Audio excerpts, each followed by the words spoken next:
आप जिस देश में रहते हो आपके मन से निकलनी चाहिए ना ये चीज तो, और अगर नहीं निकल रही है आपके मन से मतलब आप अपने देश के प्रति लॉयल नहीं हो। पहली बात, मैं धरती को माँ नहीं मानती, ठीक है, मैं आसमान को बाप नहीं मानती। मेरे लिए धरती धरती है, अगर मेरे लिए माँ होगी तो मैं माँ यहाँ माँ पे ना हगूंगी ना मूतूंगी, मैं उसके ऊपर पेशाब नहीं कर सकती। मुझे कोई एक ऐसा बच्चा बताओ, ऐसा शिशु बताओ जो पैदा होता है अपनी माँ की गोद में, जिसने सुसु ना किया हो, पोटी ना करी हो और उसकी माँ ने साफ ना करी हो। मुस्लिम लोग मजार को मानते हैं, जो मानते हैं मानने वालों की आस्था है। लिखा हुआ अगर ये मिनट मुझे कहीं पे लिखा हुआ दिखा दो इस्लाम में मजार पूजा लिखी हुई हो, मतलब बोलेंगे, हम बोलेंगे वंदे मातरम वंदे मातरम वंदे मातरम, ये भी बुलवाएंगे भी, दूसरों को भी प्रेरित करेंगे कि वंदे मातरम हमेशा बोलना चाहिए। अगर आप एक धर्म पे अग्री नहीं कर रहे हो तो एटलीस्ट नेशनलिटी पे तो अग्री करो। 20 साल तक आप लोगों में से किसी को नहीं दिखा कि वो नक्सलवादी है। जब उन्होंने दिया था उनको नोटिस, उनके खाते में करोड़ों रुपए आते थे बाहर से, इनको बिना मेहनत के 10 रुपए कोई ना दे, और बच्चों के 300 करोड़ रुपए कैसे आए?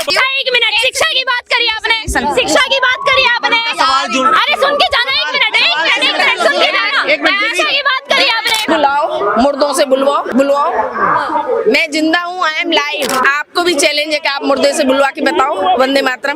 मैम, वंदे मातरम को लेकर तमाम लोग कहते हैं कि वंदे मातरम नहीं बोलेंगे, मतलब बोलेंगे, हम बोलेंगे वंदे मातरम वंदे मातरम वंदे मातरम हमेशा। कहते हैं कि उनका भी बुलवाएंगे भी, दूसरों को भी प्रेरित करेंगे कि वंदे मातरम हमेशा बोलना चाहिए। क्यों ना बोले हम वंदे मातरम। तमाम लोग कह रहे हैं कि वंदे मातरम बोलने के लिए किसी पे फोर्स थोड़ी ना डाला जा सकता है, उनको फोर्स थोड़ी ना किया जा सकता है। डाला जा सकता है। क्यों? हम इस वंदे मातरम इसलिए बोलते हैं क्योंकि हम इस देश का खा रहे हैं, रोजगार यहाँ का है, पानी यहाँ का है, रहने को शेल्टर यहाँ का है, फिर हम क्यों ना बोले। वंदे मातरम जबरदस्ती बुलवाया जाता है तमाम लोगों से, वंदे मातरम उनको खड़े होके ये कहा जाता है कि वंदे मातरम बोलिए, ये तो गलत बात है। इसमें तो ये तो संवैधानिक लोकतंत्र वाला देश। कौन बोल रहा है इसको? गलत कौन बोल रहे हैं? सारे लोग बोल रहे हैं। जो लोग बोल रहे हैं उनको खुद को भी तो ये वंदे मातरम बोलने में क्यों हो रही है? उनको भी तो बोलने वाले लोग होंगे कि आपको क्यों हो रही है परेशानी वंदे मातरम बोलने से?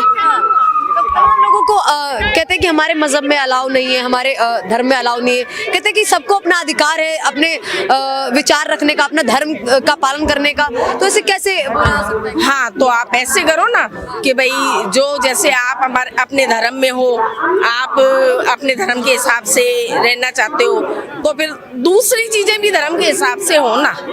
जैसे कि कौन सी चीज? जो लाभ है, जो हमें लाभ है, वो आपको क्यों है? फिर उसमें सिमिलरिटी क्यों चाहते हो? जब अपन सब एक हैं तो एक ही है ना। वंदे मातरम जबरदस्ती बुलवाया जाएगा तो ये गलत बात है। वो तो वंदे मातरम वाला तो अपने दिल से निकलता है, मन से। मैम, आजकल है ना, भावनाएं चेंज करने का समय है, ठीक है? अब पुरानी बातें गई, अब नए दौर की नई बातें हैं। आप भी सिखाओ उनको, शामिल हो जाओ इस मुहिम में कि क्या हो गया वंदे मातरम बोलने से। अच्छा ही तो है, शब्द कोई गलत तो नहीं है। अच्छा, एक मौलाना है, वो कहते हैं कि वंदे मातरम मुर्दा लोग बोलते हैं, मतलब उनका ऐसा कहना है। इस चीज को लेकर बुलाओ, मुर्दों से बुलवाओ, मैं जिंदा हूँ, आई एम लाइव।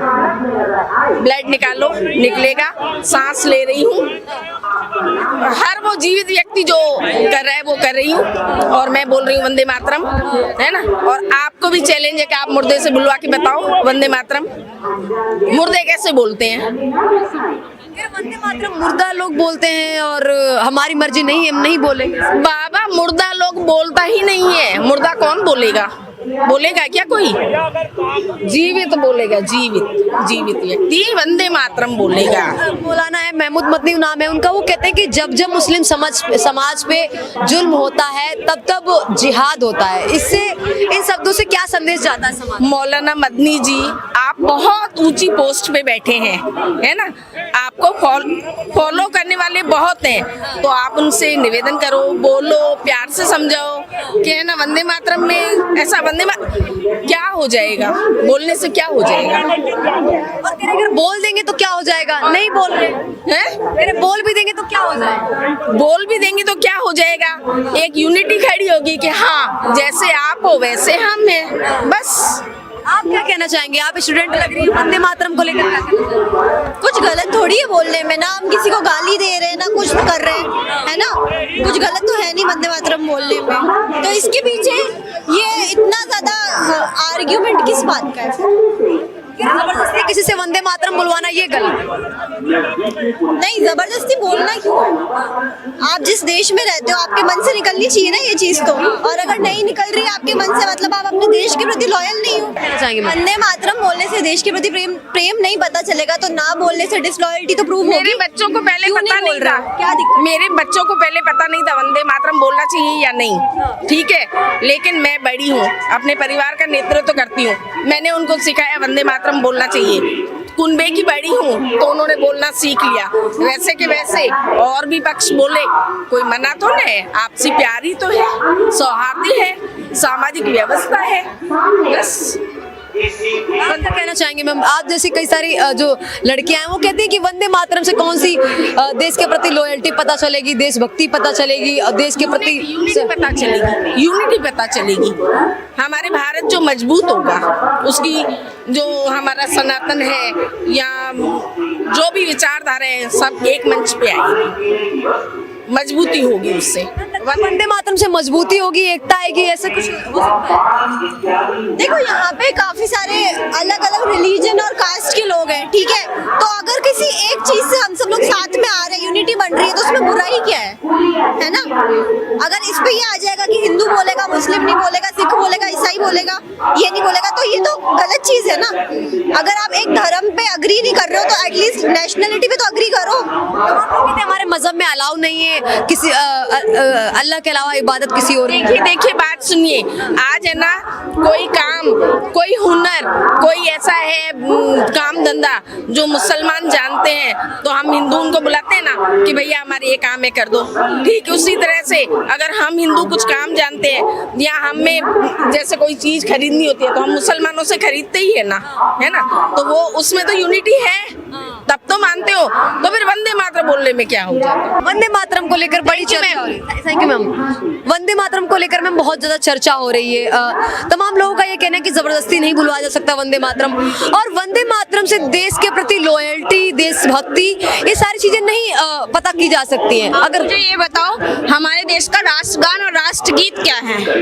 आपको पता नहीं राष्ट्रगीत वंदे मातरम है, राष्ट्रगान जनगण मन है। राष्ट्रगान हर किसी के लिए कंपलसरी है, हिंदू हो, मुस्लिम हो, सिख हो, ईसाई हो, everybody are compulsory for Rashtragaan, but this is not to Rashtrageet. राष्ट्रगीत हमारी अपनी मेन चॉइस है कि हमें गाना है या नहीं गाना है। हमें अगर मुझे वो सॉन्ग नहीं पसंद तो नहीं, ठीक है, अगर पसंद है नहीं भी है, लेकिन अगर वंदे मातरम उसके बाद एक नारा आता है भारत माता की जय, ठीक है। पहली बात, मैं धरती को माँ नहीं मानती, ठीक है, मैं आसमान को बाप नहीं मानती, मेरे लिए धरती धरती है। अगर मेरे लिए माँ होगी तो मैं माँ, यहाँ माँ पे ना हगूंगी, ना मूतूंगी, ना मैं बैठूंगी, ना चढ़ के जमीनों को खोदूंगी, ना मैं पेड़ हटाऊंगी। जब नमाज अदा करते हो तो फिर उस पे क्यों झुकते हो? क्योंकि वो धरती मानते हैं उसको माँ नहीं मानते। माँ इन द सेंस मेरी अगर माँ है तो मेरी माँ की रेपुटेशन है, मैं उसके ऊपर पेशाब नहीं कर सकती। मुझे कोई एक ऐसा बच्चा बताओ, ऐसा शिशु बताओ जो पैदा होता है अपनी माँ की गोद में, जिसने सुसु ना किया हो, पोटी ना करी हो,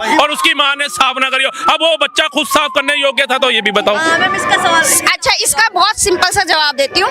बच्चा जब पैदा हुआ उसके में कोई माइंड नहीं है, उसके अंदर कोई दिमाग नहीं है, उसको यहाँ बिठा दो, रोड पे बिठा दो, पेड़ पे लिटा दो, उसको जिस सिचुएशन में ढालना है आप ढाल सकते हो, because she is baby born या ही इज बेबी बॉर्न, उसको कुछ आइडिया नहीं है। लेकिन अगर वो बड़ा हो रहा है, उसको हम ये सिखा रहे हैं कि धरती माता है, ठीक है, धरती माता है, तो माता के ऊपर माँ का क्या सम्मान होता है। आप तो 20 करोड़ जो जनता है, जो 20 करोड़ हिंदू हैं, उनकी आस्था पे कहीं ना कहीं आप प्रहार कर रही हैं, कैसे मैं बताते हो? क्योंकि वो धरती को माता मानते हैं। हाँ, हर किसी का अपना कॉन्सेप्ट है। कुछ लोग जो मुस्लिम लोग हैं वो मजार को मानते हैं, जो मजार को मानते हैं उनका अपना कॉन्सेप्ट है। मैं मजार को नहीं मानती। आप मुस्लिम हैं? मेरा आपको रिलीजन से क्या मतलब? नहीं, आपने कहा कि वो मुस्लिम लोग जो है वो मजार को मानते हैं। मैं नहीं मानती, मैं नहीं मानती। अरे मुस्लिम लोग मजार को मानते हैं। जो मानते हैं, मानने वालों की आस्था है। लिखा हुआ अगर ये मिनट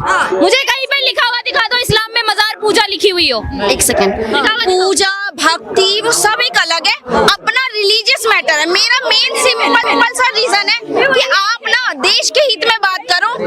जितने टीचरों को हमारे देश में ऐसी दुर्गति हो रखी है कि वंशुक वांगडुक जो हमारे देश के साइंटिस्ट थे वो जेल में, आप उस पर बात क्यों नहीं करते? कौन सा साइंटिस्ट? कौन सा साइंटिस्ट भैया? वांगडुक, वंशुक वांगडुक।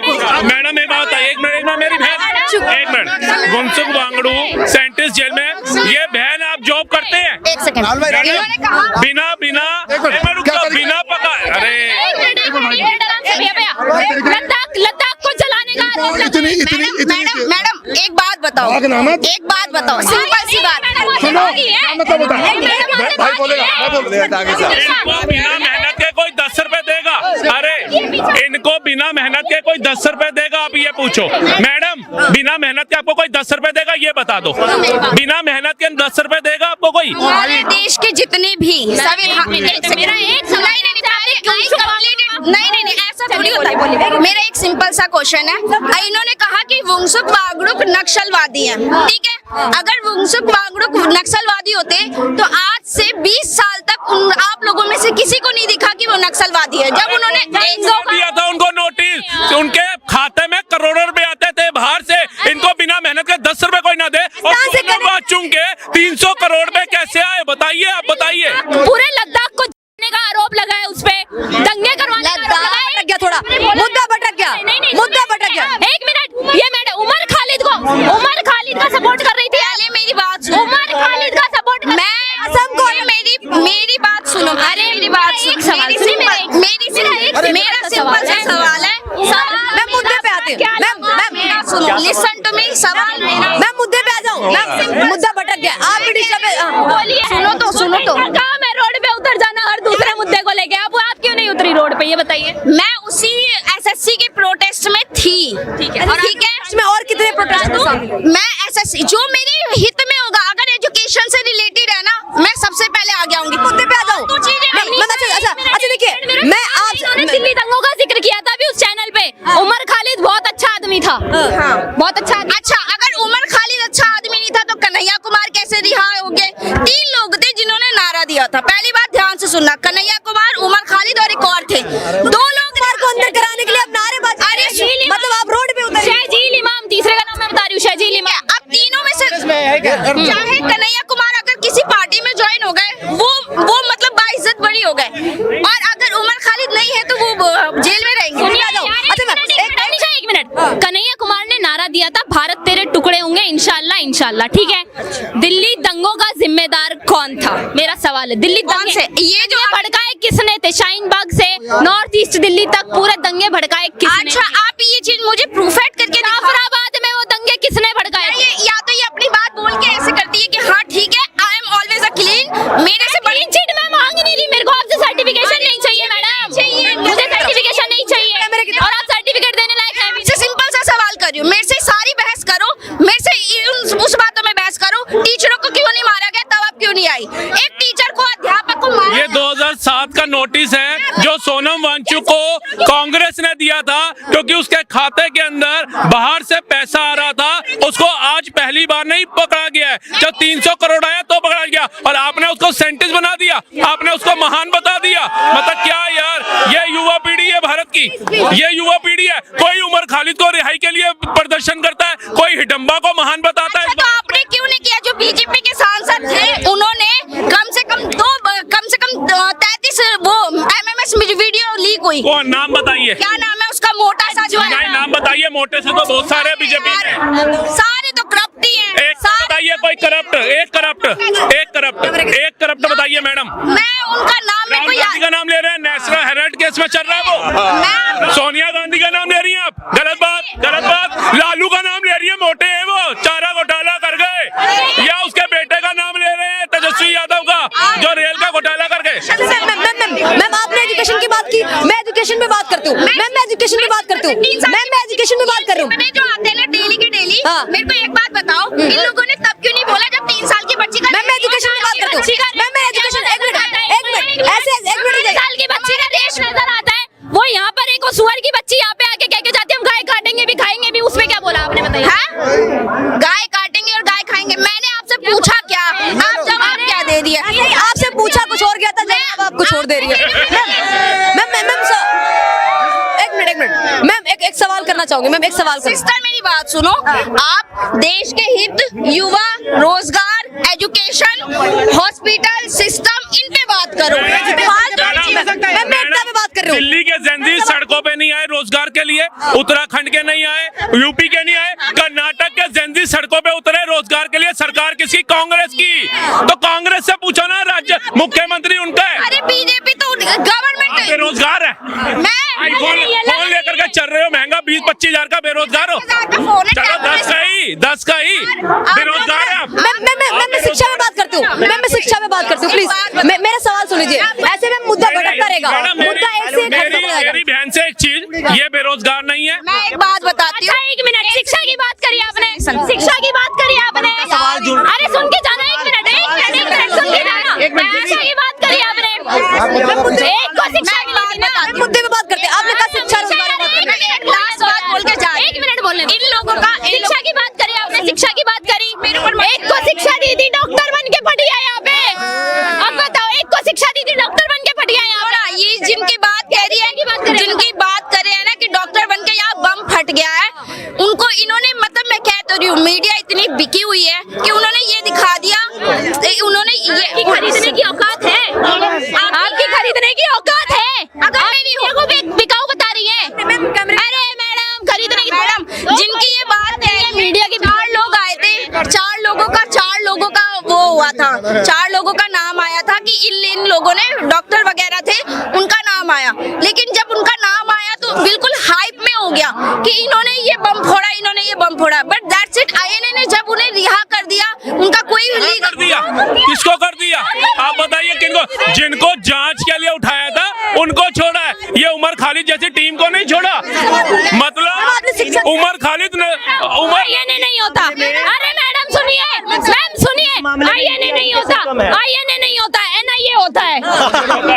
इनको एजुकेशन चाहिए सरकारी, इनको सरकार, मतलब अभी भी उसको निर्दोष बता रहे हैं। उमर नबी, जिसके अंदर मोहसिन नाम का एक मुसलमान मर गया, रिक्शा चलाता था, मेरठ से आया था, वो आतंकवादी जो धर्म देख कर, लेकिन इनको धर्म की बात करनी है, फिर कहते हैं हिंदू मुसलमान का। ये गलत नहीं कहेंगे। और मैं एक ही चीज बोलता हूँ मेरे भाई, मैं एक ही चीज बोलता हूँ, ये आरडीएक्स की बात करते थे पुलवामा पे, ये आरडीएक्स की बात करते हैं यहाँ पे। मैं बताओ, आरडीएक्स कभी क्यों नहीं पाया जाता आरएसएस के आंगन में? आरडीएक्स कभी नहीं पाया जाता बजरंग दल के आसन में। आरडीएक्स को लाने वाले अपने देश के ही गद्दार हैं के पढ़ते हैं, वो होने वाले उमर, आदिल और कसाब है। बताओ, ये भारत में बम लेके फटने वाले इनके नाम क्यों हैं? जो गिंदर महिंदर तो नहीं है, रामलाल श्यामलाल तो नहीं है, बताइए।